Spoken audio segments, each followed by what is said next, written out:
Hi எல்லாரும் எப்படி இருக்கீங்க? இன்னைக்கு வந்து நமக்கு டே 14. டே 14 தோசைக்கு வந்து நான் இன்னைக்கு என்ன பண்ணலாம்னு நினச்சேன்னா, இன்னைக்கு ஆக்சுவலாக தமிழ் நியூ இயர்ஸ் டே. 14th வந்து நியூ இயர்ஸ் டே இல்லையா? நியூ இயர்ஸ் டே வந்து அம்மாவும் நானும் ஏதாவது ஸ்பெஷலாலாம் வீடியோஸ் பண்ணியிருக்கோம் முந்தி. ஆனால் இப்போ வந்து கிட்டத்தட்ட போன வருஷமும் பண்ணல, இந்த வருஷமும் பண்ணல. ஸோ வந்து ஒரே அம்மா ஞாபகமாக இருந்தது. ஸோ என்ன பண்ணலாம் அப்படின்னு யோசிக்கும்போது தான் பொடி தோசை பண்ணுவோம் அப்படின்னு நினச்சேன். ஏன் பொடி தோசை அப்படின்னா, அம்மாவுக்கு பொடி தோசை பிடிக்குமா அப்படின்னா அப்படி கிடையாது. பொடி வந்து என் வீட்டில் வந்து அம்மா பண்ண பொடி மட்டும்தான் நான் வச்சுருப்பேன்.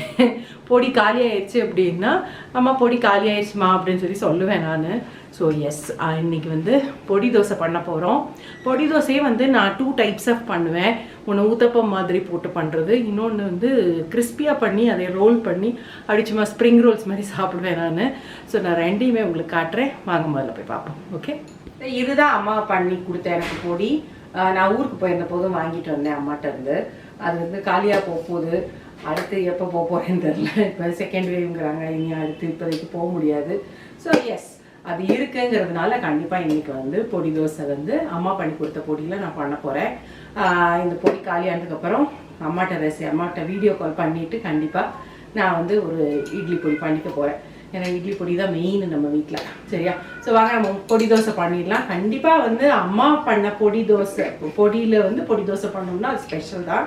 நீங்கள் என்ன சொல்கிறீங்க கமெண்ட் பாக்ஸில் வந்து நீங்களும் எனக்கு கமெண்ட் பண்ணுங்கள். நீங்களும் வந்து உங்கள் அம்மா கிட்ட இருந்து பொடி வாங்கிட்டு வருவீங்க அப்படின்னா எனக்கு கமெண்ட் பண்ணி சொல்லுங்கள். ஓகே, வாங்க தோசை சொல்கிறாங்க. கல் காய வச்சுருக்கேன், வெங்காயம் போட்டு தேய்ச்சிட்டேன்.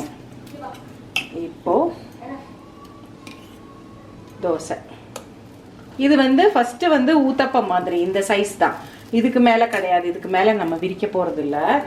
இதில் வந்து இன்னும் கொஞ்சம் அது வந்து அந்த வெந்த மாதிரி எஃபெக்ட் வரட்டும், அதுக்கப்புறம் நம்ம பொடி போடலாம். ஓகே, இப்போ ஒரு 20 செகண்ட்ஸுக்கு அப்புறம் நம்ம பொடியை வந்து இந்த மாதிரி தூவிட்டு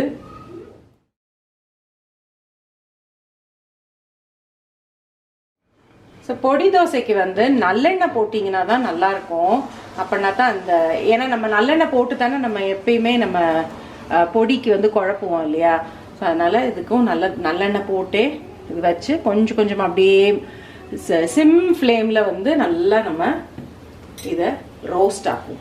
இப்போ இது நல்லா இங்கே பார்த்தீங்கன்னா உங்களுக்கு நல்லா அந்த ப்ரௌன் கலர் ஆயிடுச்சு. இப்போ இதை நான் திருப்பி இப்படி வச்சுட்டு இன்னும் கொஞ்சம் நேரம் இப்போ இதை நம்ம எடுத்து சர்வ் பண்ணிடுவோம். சூப்பராக ரெடி ஆயிடுச்சுல. இப்போது நான் அடுத்து இன்னொரு தோசை ஊற்ற போகிறேன்னு சொன்னேன்ல, அது ஊற்றுறேன். இது வந்து இந்த முதல் தோசையில் வந்து இந்த பொடியெலாம் இருந்திருக்கோம்ல, அது எல்லாத்தையும் நல்லா தேய்ச்சி எடுத்துருங்க, சரியா? இப்போ வந்து இந்த தோசை வந்து கிறிஸ்பியாக ஊற்றிக்குவோம். அதாவது நல்லா விரித்து விட்டு ஊற்றிக்குவோம். ஊற்றிட்டு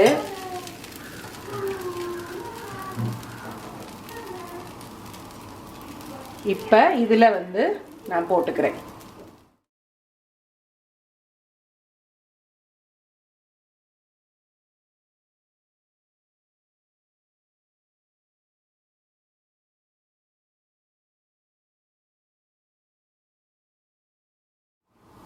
இது வந்து இப்போ நல்லா குக் ஆயிடுச்சு நமக்கு. நான் வந்து ஃபுல்லாக இது வந்து நான் சிம்லலாம் வைக்கல, நல்லா ஹையில் தான் வச்சுருக்கேன். ஸோ இப்போ வந்து என்ன பண்ண போகிறேன்னா, அப்படியே இந்த மாதிரி இப்படி சுருட்டிட போகிறேன். எப்படி சூப்பராக இருக்குல்ல? இது வந்து என்னோடய ஃபேவரட். இது இப்படி சாப்பிட்றது எனக்கு ரொம்ப பிடிக்கும். நான் உங்களுக்கு இப்போ எடுத்து சர்வ் பண்ணுறேன். எப்படி பார்த்தீங்களா? சூப்பராக 2 types ஆஃப் பொடி தோசை ரெடி ஆயிடுச்சு. ஒன்று ஊத்தப்பம் ஸ்டைல், ஒன்று வந்து இந்த மாதிரி ரோஸ்ட் ஸ்டைல். இந்த ரோஸ்ட் ஸ்டைல் எப்படி சாப்பிட்றதுங்கிறது நான் இப்போ உங்களுக்கு சொல்லித்தரேன். அது வந்து நான் எப்போயுமே அப்படி தான் சாப்பிடுவேன். காலையில் பிரேக்ஃபாஸ்ட் எனக்கு மோஸ்ட்லி இந்த மாதிரி தான் இருக்கும். பட் இது உங்களுக்கு பிடிச்சிருக்கும்னு நினைக்கிறேன். கண்டிப்பாக நீங்களும் அம்மா பண்ணி வச்சுருந்த பொடி வச்சுருக்கீங்க அப்படின்னா, அதாவது உங்கள் அம்மா உங்களுக்கு பண்ணி கொடுத்த பொடி வச்சுருந்தீங்க அப்படின்னா, இப்போ உடனே போய் இந்த தோசை செஞ்சு இன்னைக்கு ஈவினிங் உங்கள் அம்மாவை நினச்சிட்டே நீங்கள் சாப்பிடுங்க. ஓகே, ஸோ டே 14, அதாவது புது வருஷம் இன்னைக்கு.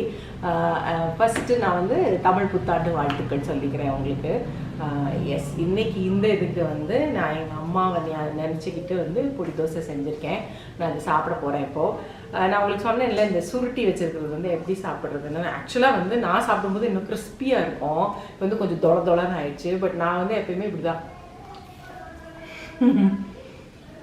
இப்படியே சாப்பிடுவேன். காலையில் பிரேக்ஃபாஸ்ட் வந்து மோஸ்ட்லி இந்த மாதிரி தான் நான் சாப்பிடுவேன். உட்காந்து சாப்பிட்றதுக்கு எனக்கு டைம் இருக்காது. உட்காந்து சாப்பிட்றது எனக்கு மோஸ்ட்லி டைம் இருக்காது. எனக்கு பிடிக்காது உட்காந்து சாப்பிட்றது, எனக்கு பிடிக்காது மார்னிங் பிரேக்ஃபாஸ்ட்டுக்கு.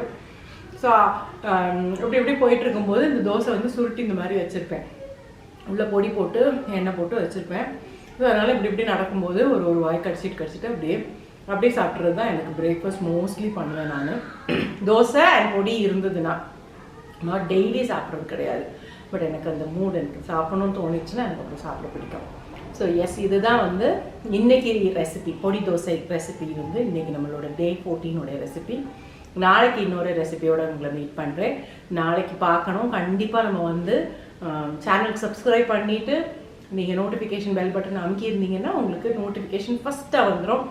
3 o'clock தான் அப்லோட் ஆகும். 3:05 நீங்கள் எனக்கு கமெண்ட் போட்டுடலாம் நாளைக்கு. சரியா? ஸோ நாளைக்கு உங்களை மீட் பண்ணுறேன். நாளைக்கு ஒரு சூப்பர் ரெசிபியோட மீட் பண்ணுறேன். அதே மாதிரி அம்மாவோட சேனலுக்கு குட்டி ஸ்டோரிஸ் பை அம்மா, அந்த சேனலுக்கும் நீங்கள் சப்ஸ்கிரைப் பண்ணியிருப்பீங்கன்னு நினைக்கிறேன். பண்ணியிருந்தீங்கன்னா ரொம்ப தேங்க்யூ. பண்ணலைன்னா கண்டிப்பாக போய் பண்ணிடுங்க. கீழே டிஸ்கிரிப்ஷன் பாக்ஸில் சேனலோட லிங்க் இருக்குது. நாளைக்கு உங்களை மீட் பண்ணுறேன். until then take care and bye.